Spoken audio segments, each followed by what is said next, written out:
லைஃப்லேயே நான் பண்ண முதல் தப்பு பயங்கரமாக காண்டாகுது எனக்கு. எனக்கு வண்டி இருந்துச்சா கொடுத்து வண்டியை தூக்கி போட்டு குப்பையில் தூக்கி போட்டு போயிடலாமான் இருக்கு.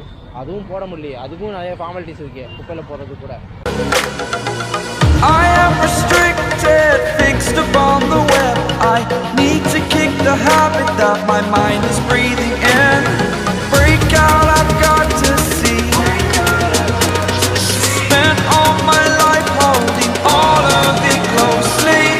I played it innocent, a feel of discontent. I'm finally facing it all, fearless.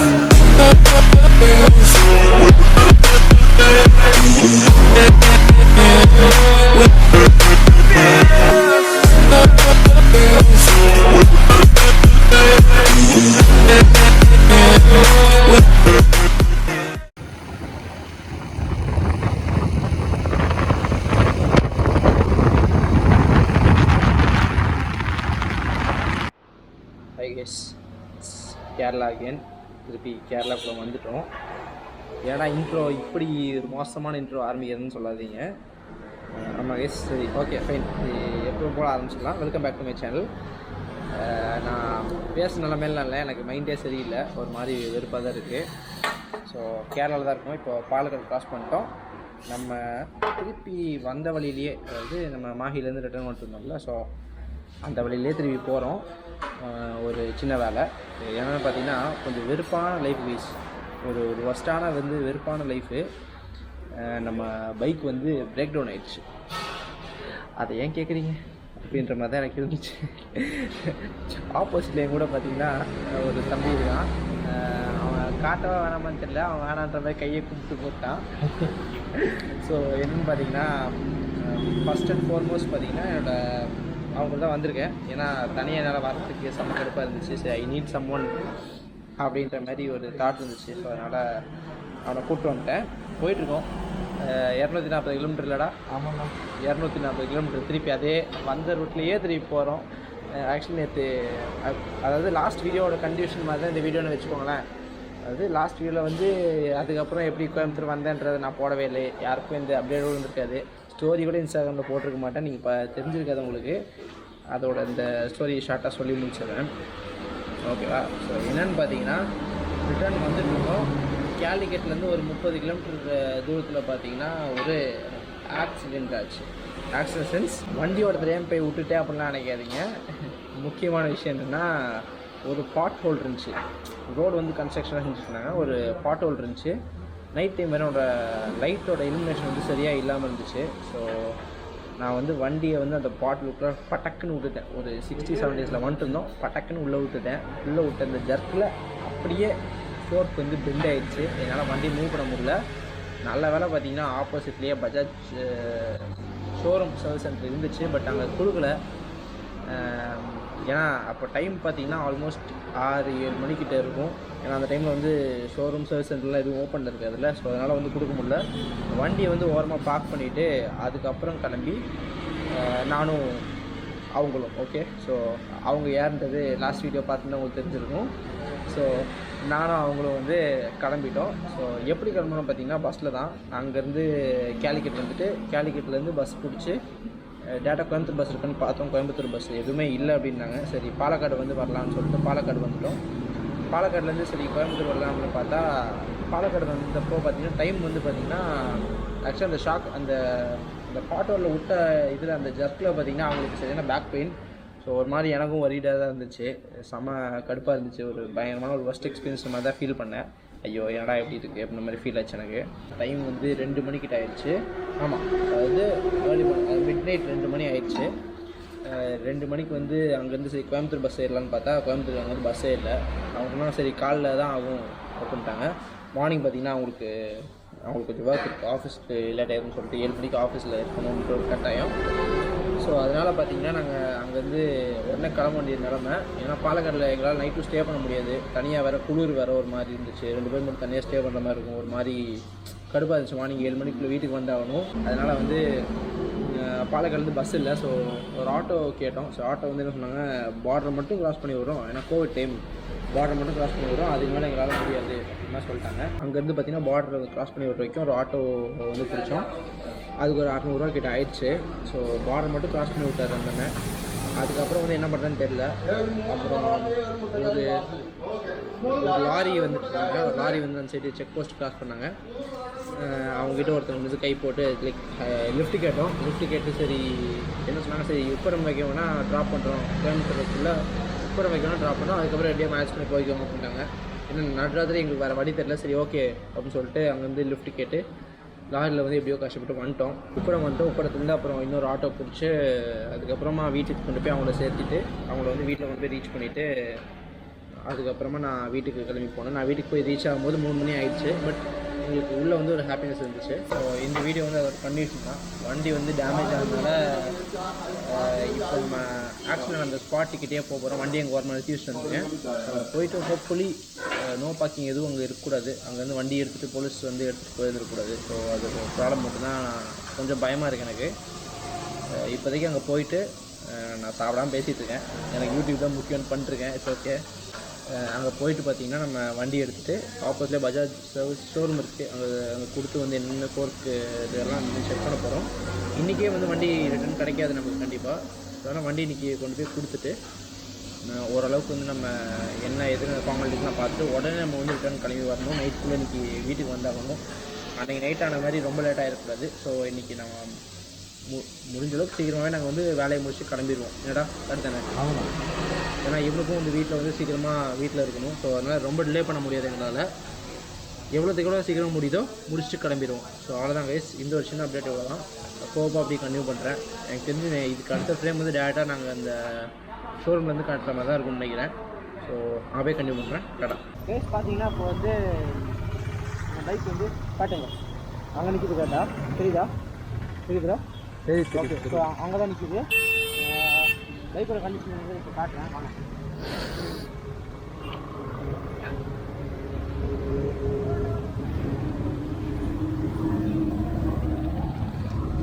அதை விட்டுரு, அது சாவி, அதெல்லாம் ஒன்றும் பிரச்சனை இல்லை.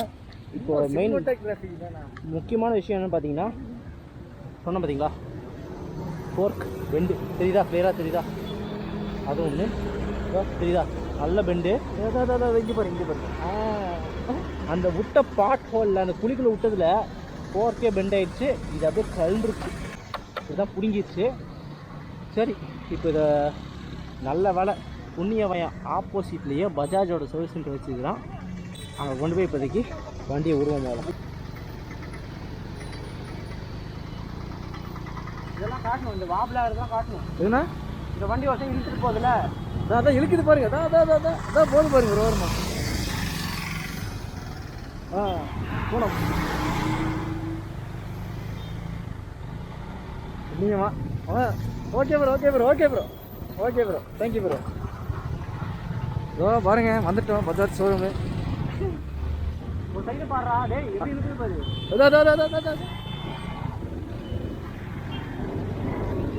போட்டு ஓட்டுங்க. இறங்கோ பண்ணுவோம் நாங்கள் பாரு.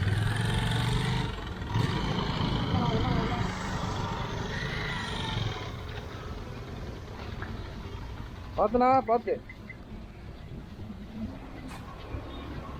நான் கீழே விழுந்தா நல்லா இருக்கும் எதிர்பார்க்குறேன். விழுக மாட்டேங்கிறேன்.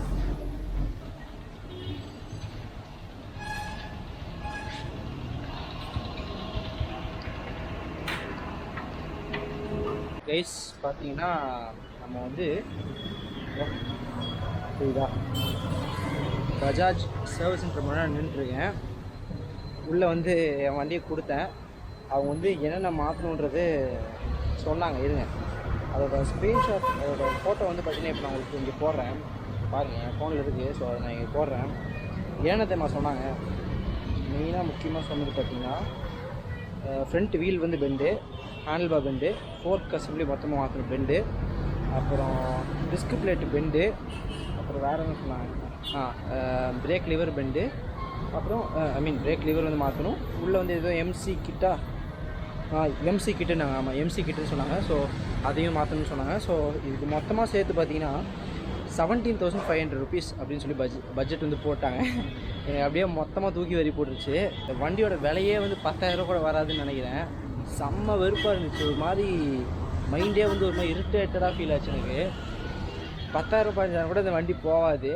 இந்த வண்டி கண்டிஷனுக்கு இதில் வர 17,500 கொடுத்து இதை ரெடி பண்ணோம்.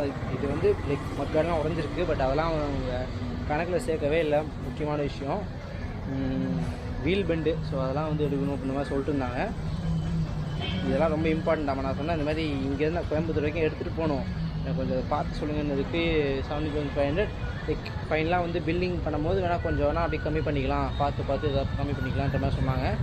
செம்மையாக டென்ஷன் ஆகுது. இந்த வண்டியை வச்சு எனக்கு தலைலாம் வெடிக்கிற மாதிரி இருக்குது.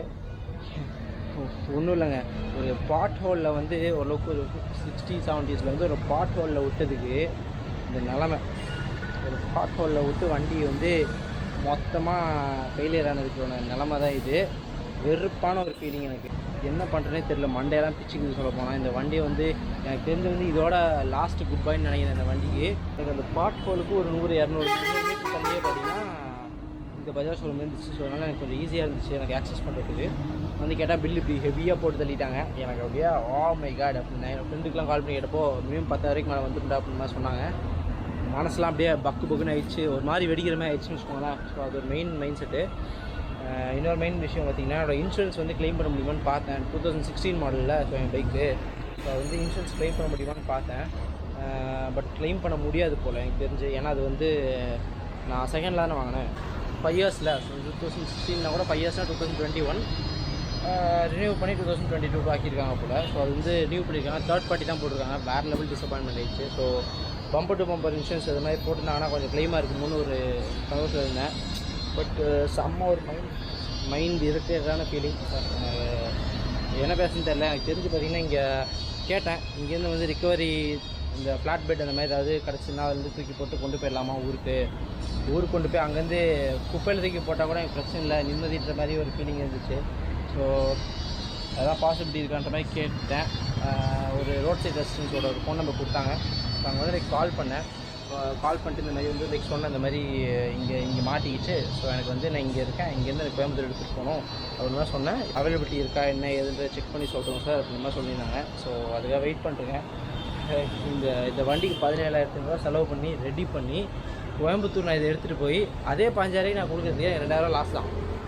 ஸோ அதுக்காக வண்டி போகவும் போகிறதில்ல. ஸோ அந்த மாதிரி தான் இருக்குது. ஸோ இருங்க, ரோட் சைட் தான் கால் பண்ணுறாங்க, இருங்க.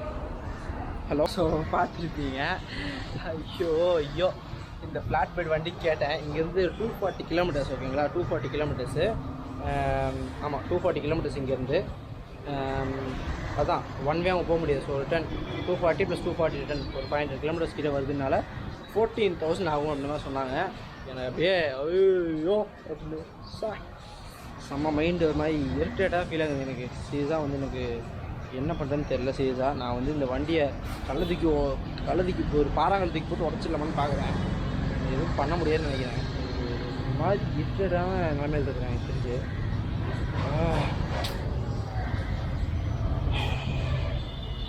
எனக்கு மைண்டே சீரியஸாக சரியில்லைங்க. நான் கொஞ்சம் ஓரளவுக்கு ஸ்டடி ஆகிட்டு அப்படியே கம்மி பண்ணுறேன். ஓகே. ஸோ கைஸ் பார்த்தீங்கன்னா பஜாஜ் சர்வீஸ் சென்டர்லேருந்து 17,000 சொன்னாங்க. நான் சொல்லியிருப்பேன்ல 17,500 வந்து சொன்னாங்க.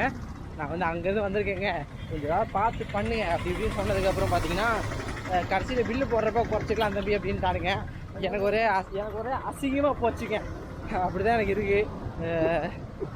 என்ன பண்ணுறது, கேமரா முன்னாடி வந்து என்னோடய வருத்தம் இதெல்லாத்தையும் வந்து காமிச்சிக்காமல் இருக்கிறேன். ஆனால் எனக்கு இப்போதைக்கு மைண்டில் வருது அந்த விஜய் சேதுபதியோட அந்த டைலாக் தாங்க. இப்போ நான் போடுறேன் உள்ளே வரும்போது சனியை உன்னை என்னைக்கு பார்த்தா அன்னைக்கு பிடிச்சேன். சனியை பண்ணி குறைங்க ரொம்ப கரடி. ரோட் சைட் ரெஸ்டாரண்ட்ஸில் கேட்டேன் ஊர் வரைக்கும் கொண்டு போகிறதுக்கு 500 கிலோமீட்டர்ஸு 17,000 சொன்னாங்க. அதுவும் முடியாது. ஸ்கிராப்புக்கு போடலான்னு பார்த்தா என்ஓசி கேன்சல் பண்ணிட்டு வரணுன்ட்டாங்க. என்ஓசி வந்து கோயம்புத்தூரில் போய் ஆர்டிஓவில் கேன்சல் பண்ணால் தான் இங்கே வந்து ஸ்கிராப் எடுப்பாங்களாமா. ஸோ அது இல்லாமல் ஸ்கிராப் ஏரில் இருக்கிறவங்க வந்து இன்றைக்கி அவைலபிள் இல்லையா, நாளைக்கு தான் அவைலபிளாம். வேறு லெவல் மைண்டு ஸ்ட்ரெஸ்டாக இருக்குது. என்ன பண்ணுறது, கேமராவில் காட்டிக்காமல் அப்படியே சிரிச்சு கேஷுவலாக பேசிகிட்டு இருக்கேன். இதுதான் உண்மை. இப்போதைக்கு பார்த்தீங்கன்னா இப்போ தான் ஏடிஎம் கார்டில் வந்திருக்கோம். ஒரு கேஷ் கொஞ்சம் எடுத்துகிட்டு கேஷ் கொடுத்துட்டு 70,500 நான் வந்து கொஞ்சம் கேட்டேன். சரி ஒரு 5,000 கொடுத்தா அதை வச்சு ஆரம்பிக்க முடியுமா வேலையை அப்படின்னு சொல்லி கேட்டேன். சரி பண்ணலாம் அப்படின்ட்டானுங்க. நல்ல வேலை, புண்ணியம் எனக்கு போல். பட்டு இந்த வண்டியை வச்சு நான் பட்ட கஷ்டத்துக்கு நான் 2 புது வண்டி வாங்கியிருப்பேங்க. சத்தியமாக சொல்லலாம், அதுதான் உண்மை. எனக்கு இந்த வண்டி வந்து செம்ம ஒரு மைண்டு ஸ்ட்ரெஸ்டான ஒரு லைஃப்லேயே நான் பண்ண முதல் தப்பு. நான் பண்ண தப்புன்றதை தாண்டி எங்கள் அம்மா பண்ண பெரிய தப்பு எனக்கு இந்த வண்டியை வாங்கி கொடுத்தது. இந்த வண்டியை என்றைக்கு பார்த்தாங்களோ வண்டி போஷாக இருக்குது, வண்டி பார்த்து ஹார்லி டேவிட்சன் மாதிரி இருக்குன்னு எனக்கு வாங்கி கொடுத்தாங்க. நான் அன்னையோடு செத்துட்டேன். எனக்கு அப்படி தாங்க இருக்குது நிலமை. ஸோ ஏடிஎம்மில் வந்து ஒரு 5000 கேஷ் எடுத்துகிட்டு அவங்கள்ட்ட கொடுத்துட்டு வேலையாக இருந்துன்னு சொல்லலாம். எத்தனை நாள் எடுக்கும்னு தெரில. இவனுங்களே வச்சுக்கிட்டா கூட பரவாயில்லைங்க. அந்த 5000 வச்சுக்கிட்டு வண்டி நீங்களே வச்சுக்கடான்னு கொடுத்துருந்தாலும் பரவாயில்ல. எனக்கு அப்படி தான் இருக்குது. எனக்கு வேணான்ற மாதிரி தான் இருக்குது, வெறுப்பாக இருக்குது. சரி கொடுத்துட்டு அந்த ஃபார்மாலிட்டிஸ்லாம் ஆரம்பிக்கணும். கொடுத்து மற்றெல்லாம் பார்ப்போம். சாப்பிடுங்க. காலைல சாப்பிட்டது பசிக்குதுங்க இடத்துல. ஆமாங்க. ஸ்ப்ளெண்டரை வச்சு பார்த்தீங்கன்னா நாங்கள் வந்து நான் ஸ்டாப்பாக அழுத்திட்டு ஓடிட்டு வந்துருந்தோம். எங்கள் நிலமை எங்களுக்கு தான் தெரியும். செம்ம கஷ்டம். அதுவும் ஸ்ப்ளெண்டர் வச்சு ஓடிட்டு வந்தோம். அவ்வளோ மைலேஜ்லாம் கிடச்சிது, அதுக்கு தப்பு சொல்லக்கூடாது. ஜாலியாக வந்துட்டோன்னு வச்சுக்கோங்களேன். அப்போ காசை கெட்டு ஃபார்மாலிட்டிஸ் கொடுத்துட்டு முதல்ல போய் சாப்பிட்ணும். செம்மையாக பசிக்குது. போய் ஃபஸ்ட்டு சாப்பிட்டுட்டு மற்ற வேலையெல்லாம் அதுக்கப்புறம் தான். பயங்கரமாக காண்டாகுது எனக்கு அந்த வண்டியை இருந்துச்சா. கொடுத்து வண்டியை தூக்கி போட்டு குப்பையில் தூக்கி போட்டு போயிடலாமான் இருக்குது. அதுவும் போட முடியல. அதுக்கும் நிறைய ஃபார்மாலிட்டிஸ் இருக்குது குப்பையில் போடுறது கூட.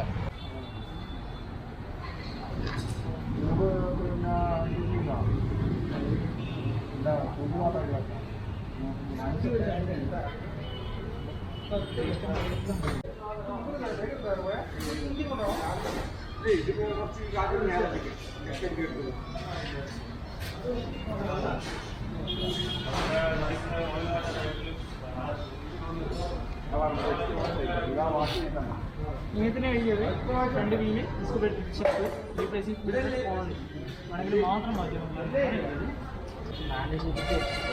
അങ്ങനെയല്ല ഇതിപ്പോൾ മാറ്റി കഴിഞ്ഞാൽ ക്ലിയർ ആവും, കംപ്ലീറ്റ്ലി ക്ലിയർ ആവും. പക്ഷേ இதுக்கு அட்வான்ஸ் வந்து 5000 கட்ட போகிறோம். அதே கேஷ் கவுண்ட் கிட்ட போகிறேன்.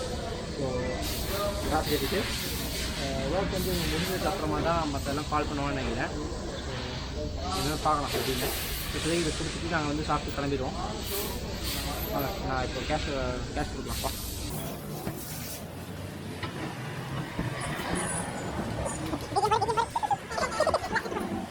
வண்டியோட சோழி வந்து முடிஞ்சு தான் நினச்சேன்.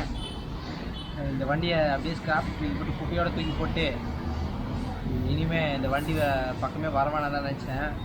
எல்லா இடத்துலையும் சிக்கலாக இருக்குது. வேறு வழி இல்லாமல் நான் இப்போ சர்வீஸ் இந்த வண்டியை கொடுக்க வேண்டியதாகிடுச்சு. அட்வான்ஸ் ஒரு 5000 பே பண்ணிட்டு வண்டி சர்வீஸ் பண்ண ஆரம்பிச்சிருக்கேன். சனியை நமக்கு கோயில்னு பார்த்தா போக மாட்டேங்குதுங்க, விருப்பம் இருக்குது. இதில் இன்னொரு விஷயம் வேறு, வண்டியில் வர இந்த போர் நாய்ஸ் வந்து இருக்குது அதிகமாக. ஸோ இந்த போர் நாய்ஸ் ஒரு பிரச்சனை. அது இல்லாமல் இந்த ஃபோர்க்கு, இந்த மண்ணாங்கட்டி இந்த எல்லாமே இருக்குது. சாரி, பேட் வேர்ட்ஸ் பேசிட்டேன். கொஞ்சம் கோவத்தில் தான் நான் டென்ஷனாக பேசிகிட்ருக்கேன். அட்வான்ஸ்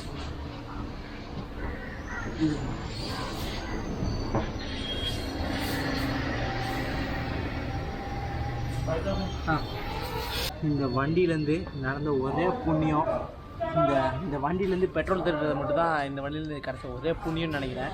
ஆமாம், நான் பெட்ரோல் வைக்கிற காசுக்கு இல்லை, ஆமாம் பெட்ரோல் வைக்கிற காசுக்கு இந்த வண்டியில் நான் வந்து பெட்ரோல் திருடுறேன். அது தெரியல, என் சொந்த வண்டியில் பெட்ரோல் எடுக்கிறேங்க.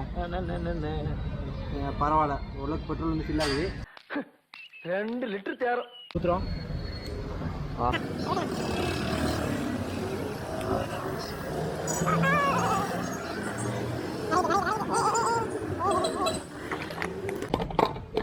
வழியில் இதெல்லாம் பண்ண வேண்டியதாக இருக்குது. நல்லா கூட்டி வைத்த ஆவியை சைட்லலாம் நிறைய கொட்டிட்டேன். வேறு வழி இல்லை, எனக்கு ஊற்ற தெரியாதுங்க. இப்படிலாம் பெட்ரோல் இப்படிலாம் ஊற்றிலாம் பழக்கம் இல்லை. இன்னும் நிறையா இருக்குது கேட்டு, இன்னும் நிறையா வண்டியில் இருக்குது, சும்மா நிற்கிது. அதுக்கு பெட்ரோலாச்சும் ஊற்றுவோம். இந்த புண்ணியமாச்சும் பண்ணுவோம். நம்ம வாழ்க்கையில் நல்லதெல்லாம் பண்ணல, இதாச்சும் பண்ணுவோம். நீ நல்லா இருடா. அடாடா, இந்த காலத்துல கேட்டாவே ஒரு மனுஷன் தர்றது கஷ்டம். நீங்களாம் வலிக்க கொண்டாந்து தர்றீங்க பாருங்க. உங்களை மாதிரி மனுஷன்லாம் இருக்கனாலதான் கொஞ்சமாச்சும் மழை பெய்யுது.